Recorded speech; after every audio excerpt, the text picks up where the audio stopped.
পেঁয়াজ বেরেস্তা মাংস রান্নার স্বাদ বাড়িয়ে দেয়। হ্যালো গাইস, আসসালামু আলাইকুম। রান্নার জন্য 5 কেজি পরিমাণ মাংস ধুয়ে পরিষ্কার করে নিয়েছি। আজকের মাংসগুলো আমি হাতে মাখিয়ে দিয়ে দিলাম 4 টেবিল চামচ মরিচের গুঁড়া, 3 টেবিল চামচ ধনিয়ার গুঁড়া, 2 টেবিল চামচ জিরার গুঁড়া, 1.5 টেবিল চামচ হলুদের গুঁড়া, লবণ স্বাদ মতো, আদা বাটা আধা কাপ, রসুন বাটা আধা কাপ, 4-5টি তেজপাতা, 8-10টি এলাচ, লবঙ্গ, 6-7 টুকরা দারুচিনি। মশলাগুলোকে ধুয়ে দিয়ে দিলাম। এখন দিয়ে দিচ্ছি 1 কাপ পরিমাণ সয়াবিন তেল। সব মশলা একসাথে ভালোভাবে মাখিয়ে দিয়ে দিব ধুয়ে রাখা মাংস। যে মেয়েটা এক সময় কোনো রান্নায় পারতো না, রান্না করে কি রান্না হয়েছে সেটাই জানতো না, সেই মেয়ে এখন 5 কেজি মাংস রান্না করছি আরও সাহায্য ছাড়া।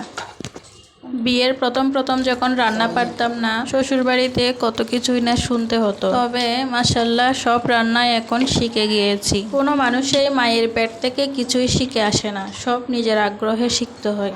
মায়ের পেট থেকে জন্ম নেওয়া অবধি মৃত্যু পর্যন্ত শিখার কোনো শেষ নাই। পেঁয়াজ দিয়ে দিলাম সবার শেষে। পেঁয়াজ আমি 2 বার করে ইউজ করব। এখন ঢেকে দিয়ে মাংস থেকে পানি বের হওয়া অবধি অপেক্ষা করব। 5 মিনিট হাই ফ্লেমে রান্না করার পরে মাংস থেকে পানি বের হয়ে এসেছে। এখন উল্টে পাল্টে পেঁয়াজগুলো মাংসের সাথে মিশিয়ে নিচ্ছি। ভালোভাবে নেড়ে চেড়ে দিচ্ছি যেন নিচে থেকে লেগে না। ডেক্সির সাথে পুরা লেগে গেলে মাংসের স্বাদ চেঞ্জ হয়ে যাবে, তখন খেতে ভালো লাগবে না। কষানো হয়ে গিয়েছে, এখন পরিমাণ মতো পানি। 30 মিনিটের মতো রান্না করে নেব। ফিরে এলাম 40 মিনিট পর।